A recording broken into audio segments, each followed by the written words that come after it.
Então, boa tarde a todos e a todas. É um grande prazer estar aqui. Nós estamos nos encontrando aqui no Laboratório de História da Universidade Federal do Pará. Está comigo o professor Jack Ruta, da Universidade de Helsinki. Só para esclarecer, nós dois fazemos parte do projeto EDIS, um projeto de uma certa envergadura, financiado pela União Europeia, que reúne 18 universidades da Europa e também da América Latina. E dentro desse projeto, cujo tema é Entangling Indigenous Knowledges in Universities, o que significa, mais ou menos, emaranhando conhecimentos indígenas em universidades, tem esse propósito de também colocar pesquisadores, sobretudo pesquisadores indígenas, mas também sobre assuntos, saberes indígenas em contato.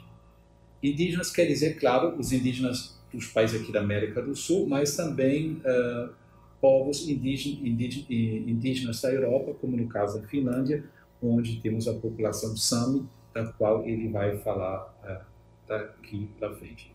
O professor Jack fez aqui, agora está no fim, de um secondment, uma estadia de pesquisa, também de experiências, de um mês. E aqui nós, na história, no curso de História, temos o prazer de ter tido 2 vezes conosco, uma vez numa fala que ele fez anteontem para os doutorandos do nosso curso e hoje justamente para esta entrevista na qual ele aprofunda, digamos, também as suas ideias, também falando de suas atividades, sobretudo em vista ou dentro do quadro que nós chamamos de pacote de trabalho 3, que é digamos, um foco específico do projeto que trata da questão justamente da legislação, também em vista da questão educativa e, claro, educação,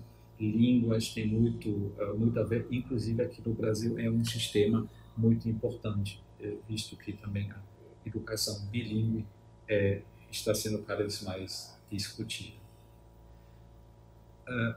A entrevista vai ser, as perguntas vão ser postas em inglês e em português, o professor vai responder em inglês e no final, caso necessário, eu farei um pequeno resumo. So, welcome, Professor Jack. So you're here for 1 month to do the secondment, as it is called, and what was your motivation for coming here? And also, in this sense, we would like also to hear from you. Where are you from? What are you doing? So that we can know more about you. Então, seja bem-vindo, professor. Seria bom de você nos falar de suas motivações para esta estada de um mês aqui e, claro, também nesse contexto, falar, digamos, de onde é, o que está fazendo, para nós termos uma ideia. Okay. Let's see. I've been living in the Helsinki area, that's Finland, for the last 30 to 40 years. And I'm originally from the United States of America, from the Seattle area. And I went to Finland to study Finnish, and it engulfed me. I began working with Finnish-related languages. And so for the last 3 decades, I've been working on the description of indigenous and minority languages and bringing this description into the dimension of digital age. And so the possibility to come here to Belém was an opportunity for me to continue work that I've already begun 6 years ago, before the pandemic, working with a researcher, professor at the university here, Sidney Facundes, and also working with a colleague of his Lassi Delucio at Museum Goldie. So one of the reasons that I wanted to come here was actually that I wanted to improve my descriptions of Apunina and Sakunabiak. And I thought that I would be able to do that here, not only in the descriptions, but actually make the analyzers that are powered by these descriptions work better. Being here for a month also meant that I'd have an opportunity to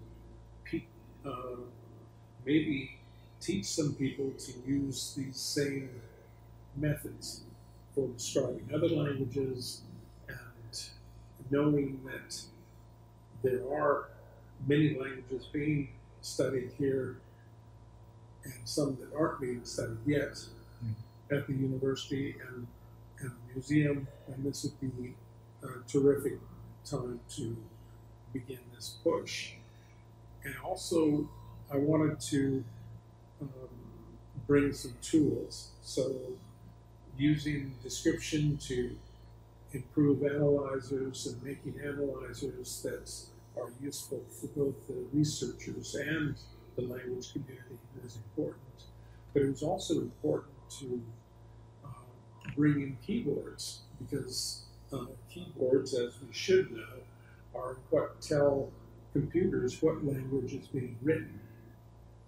And now, when the month is coming to a close, we find that we have people working on description of a number of languages, but we also have keyboards being tested for 12 different languages. And this immediately brings in the involvement of students, researchers, and teachers and activists for these languages.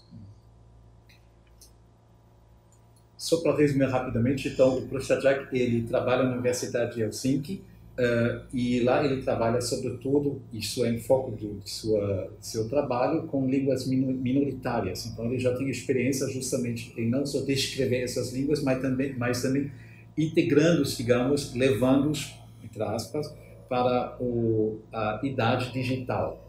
E aqui na universidade ele teve mais contato com um colega da Faculdade de Letras e também com um colega do Museu Gelde, que são nossos vizinhos, com os quais ele justamente trabalhou em cima de duas línguas indígenas de uma forma mais específica.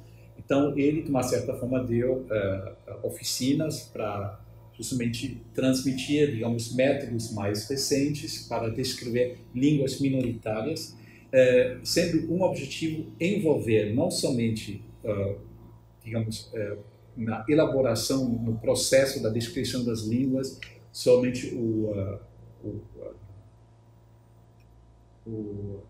pesquisador, mas também falantes dessa língua, né? E também, assim, também de uma certa forma ajudar a fortalecer certos métodos que podem ser usados para estudar certas línguas e que podem servir de exemplo para muitas línguas minoritárias que ainda não estão sendo pesquisadas. Também tem um lado material, que é justamente a elaboração de teclados, porque nós sabemos muito bem, cada língua em geral tem um teclado apropriado. Então, inclusive, nesse tempo aqui, eles trabalharam em 12 possibilidades, 12 teclados, que está agora sendo em processo de ser refletido, digamos, mais de uma forma mais aprofundada. Então, ele deixou esta semente aqui. Eu falei antes, ele também deixou isso claro, que a experiência dele nesse trabalho de cunho mais técnico provém lá da Finlândia.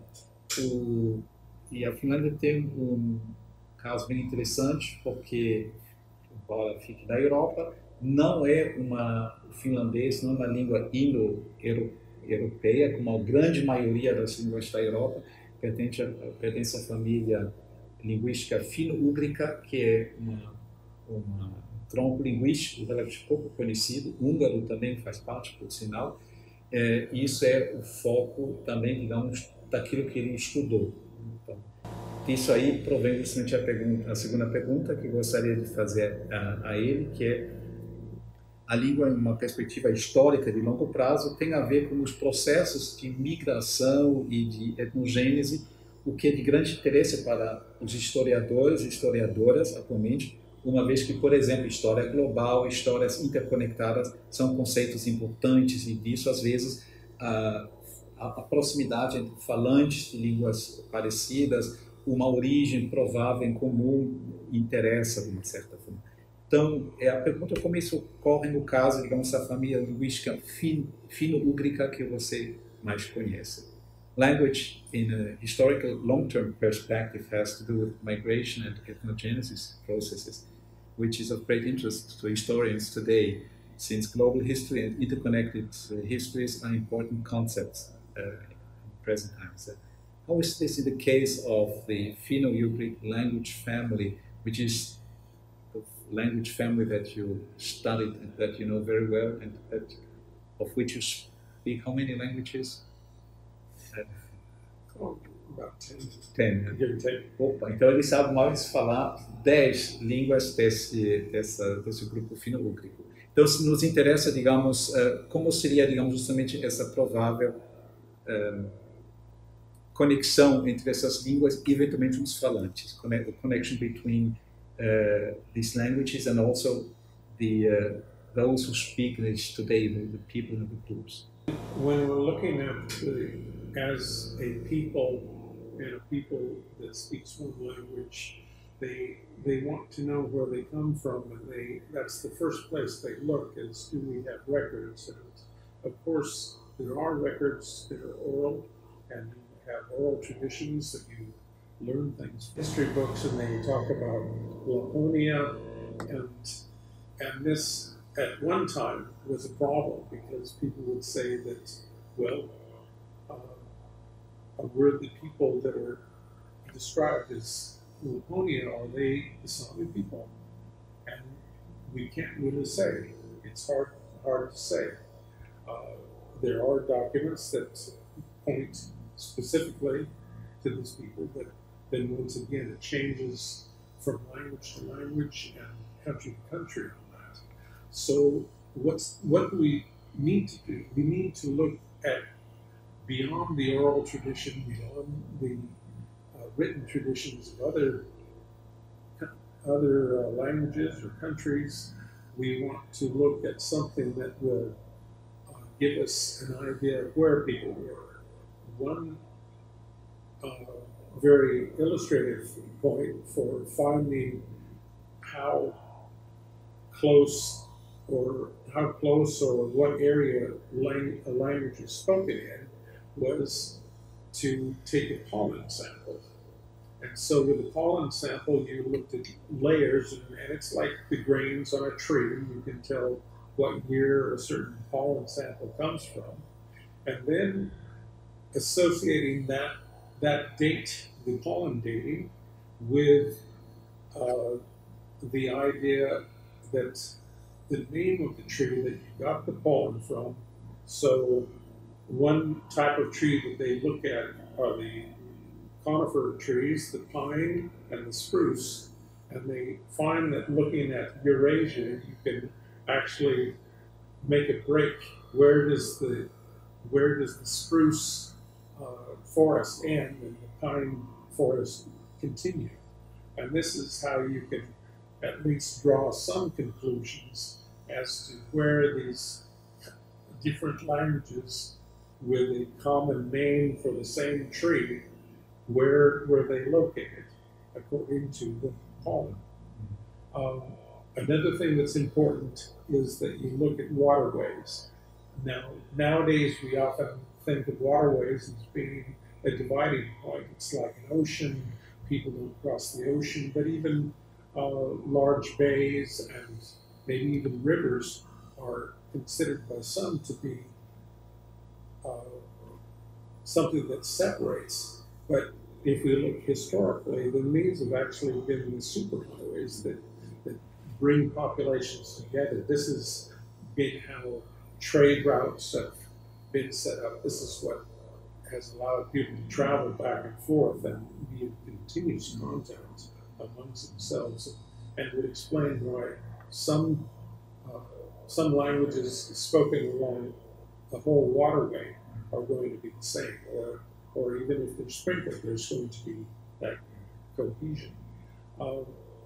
Nowadays, we also look at place names and artifacts. The place names are interesting because you'll have a population, and if we look at the Komi people that live in the far north, at the divide of Europe and Asia, and you look at the place names, then virtually all the place names are Komi. You can understand what they are because they have Komi sources on them.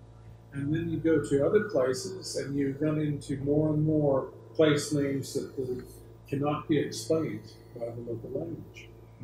And so then you have to say that, well, maybe this place name belonged to someone else. Realmente ele falou, as línguas fino-úgricas não têm, digamos, escritos muito antigos. Muitas vezes, quando se analisa uma língua, historicamente falando, se procura justamente por documentos. Claro, na história, o documento é muito importante, mas o documento, às vezes, não ajudam muito.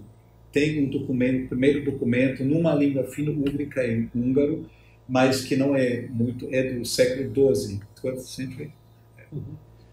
E é um documento isolado, e de outras línguas ainda demora muito tempo até, digamos, surgirem fontes escritas. Mas o que é usado também, digamos, os que trabalham a história de uma língua é justamente aprofundar a etimologia ou a terminologia. Por exemplo, um indício, agora aplicado às línguas fino-úgricas, pode ser, por exemplo, de ver o parentesco das palavras para, por exemplo, para uma árvore, sobretudo, ele deu o exemplo de um pinheiro, lembrando que a planície lá no norte da Europa, no norte da Ásia, tem muito disso aí.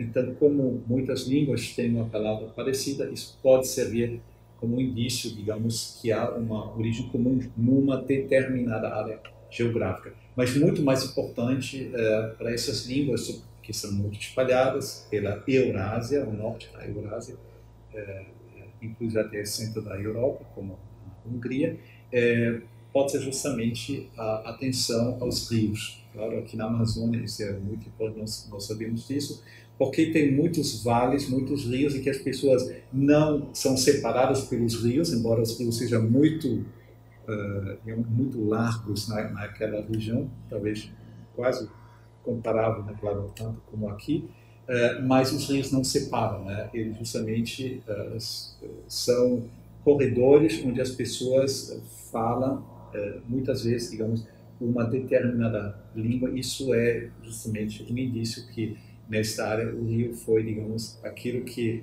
ajudou a difundir mais essa língua. Ele deu o exemplo da língua Komi, que é falada no norte da Rússia, lá onde a Europa e a Ásia se encontram, de uma certa forma. Os topônimos são praticamente todos Komi, quer dizer, dessa língua. E também isso em outras regiões, em outras línguas fino-úgricas, isso ocorre também, o que é um indício, digamos, de uma presença já mais prolongada nessa região. Então, como temos também alguns que já trabalharam também sobre história e língua e linguística, isso pode ser justamente um exemplo bem interessante e dicas interessantes que o professor Doug nos deu aqui. Mas vamos talvez agora a um ponto que mais interessa, digamos, para o pacote de trabalho 3 do projeto EDIS, que é justamente também o direito à educação. So you have the Novgorod is probably historically what you look at. That's kind of a republic, wasn't it? Yeah, I mean the thing is that even in Russian history, when they look at this, then they point and they say that we came. Let's see, Ivan the Terrible has to go and take over this country. Well, why would he have to take over it if it actually belonged to him? And they fail to answer this question. They say, have they have to take him over? So it's kind of it's a question of claiming history on that. And so the Finns were in between these Scrabbles. Yeah, so the Finns fall in, and the thing is then this is also the break line between the Byzantine and Rome, and so then you have a split. You have your Eastern Orthodox and your Russian Orthodox, and then you have your Western. So under Swedish rule, then it's originally Catholic, and then with the coming of Protestantism and Lutheranism, the Swedish state finds that that's the best way to take care of money as well, is to be in charge of the church. And so that your church is not taking money to some other country. And so that's where you find the Finns. Also, the Bible was in Swedish.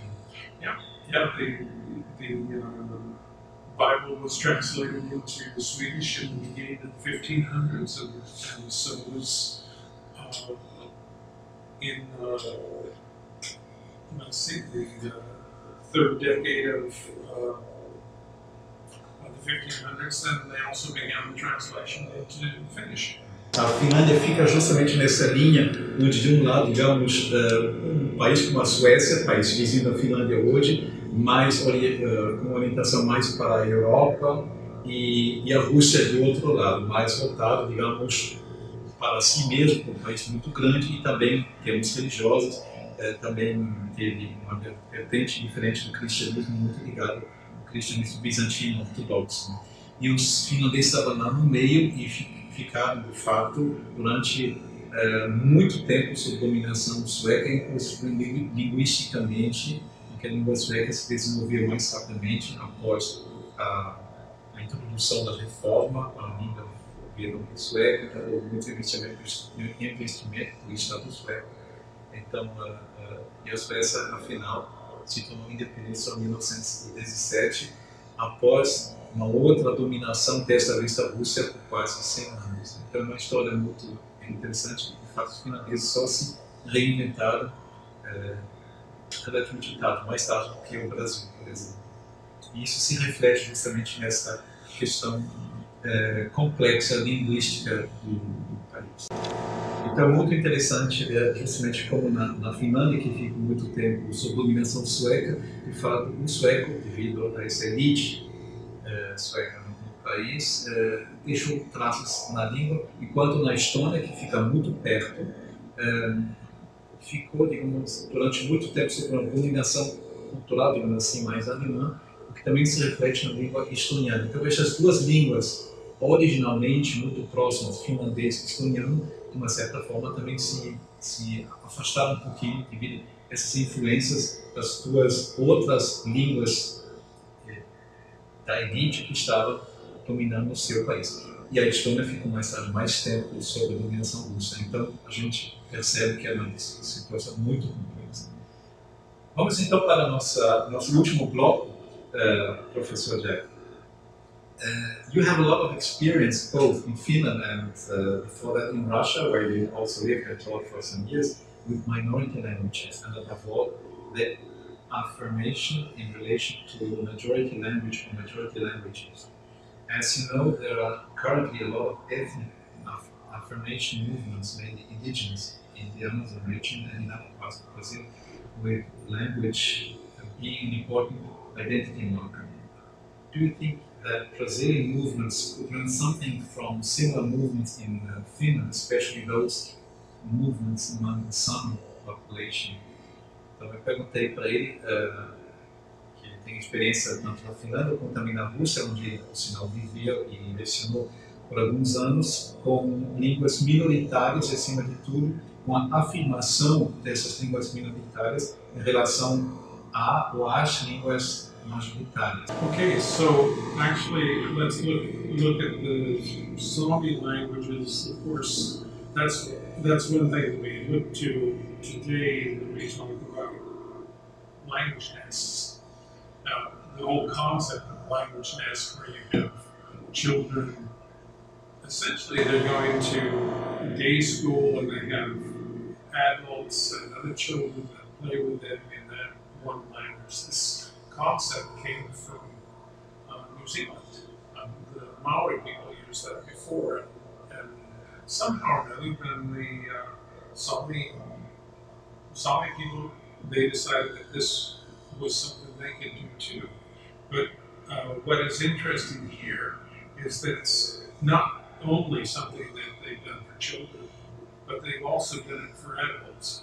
In fact, a number of years ago, there was a language nest, as it were, for adults, where they took about 20-25 adults for 2 years, and these people left their jobs, and for 2 years they learned language. And this, it was a remedy for something that had happened. And the thing that happened is that they were basically missing an entire generation of Inari Sami speakers. And so they had to bring that generation back into being, and they managed to get funding for this kind of a project. And since then, they've done many different shoot-offs on this project. So if you have a new generation that's come in that are second language speakers, but you want to have them as though they're primary language speakers, then you have to build tools for them. You have to make spell checkers and grammar checkers so when they write. And these adults are particularly encouraged to participate in. You engage in some projects like this in Finland. Yeah. This is something they encourage to do, so even today they have book writing projects for this group of new language learners. With a lady that she's teaching Pembe, and she's also trying just to make other people also speak better and to revive more this language.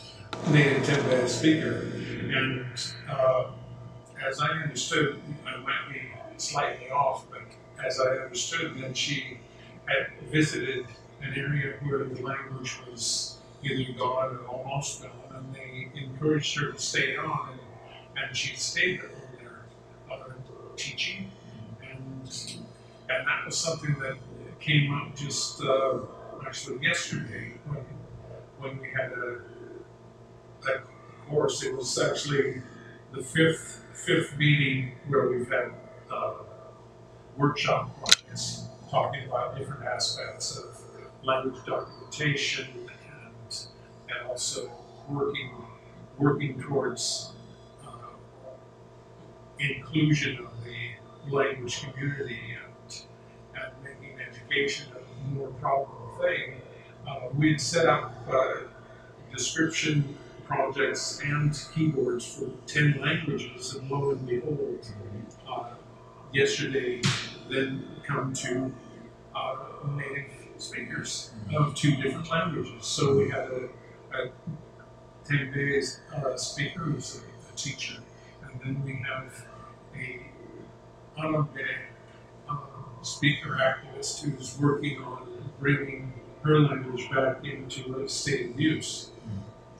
Iniciativas privadas, comunitárias sobretudo, são muito importantes, sem agora confiar necessariamente no Estado, que pode ser cobrado, claro, mas essas iniciativas comunitárias são muito importantes e, sobretudo, ele falou, quando envolve mais gerações, né?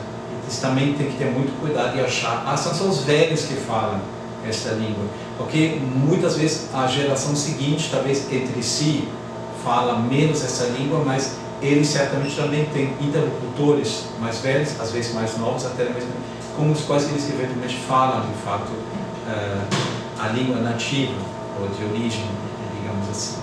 Então, nesse sentido, tem esse recado. Eu considero, e acho que com isso podemos terminar, que essa foi uma experiência, uma presença muito interessante, uma experiência que ele trouxe junto ao seu trabalho, junto a comunidades com línguas indígenas na Finlândia, está ajudando aqui a documentar, a criar também tecnologias justamente que vão assegurar de uma certa forma o registro e também a possibilidade de poder trabalhar também com teclado, de forma moderna, com línguas minoritárias aqui na Amazônia. E nesse sentido também deixou esse recado, essas ideias de conceitos novos que ele deixou aqui propostas, como por exemplo essa ideia de ninhos linguísticos que podem servir também de estímulo para outras comunidades. So I just made a resume of what you said, and if you want, please feel free to make the last words. All domains where people work together, and in these domains they know that here we speak a different language. It's making something simple into something specifically interesting and important. And when you get a native speaker who becomes emotionally involved, there will be information that comes out that they would never have told if they had to translate it. Professor Jack, muito obrigado por sua presença e boa sorte agora tanto pela sua viagem de volta como também pelo seu trabalho. E o senhor sabe, a casa aqui da UFPR sempre está aberta para você. Obrigado e tudo de bom. Thank you very much. Obrigado.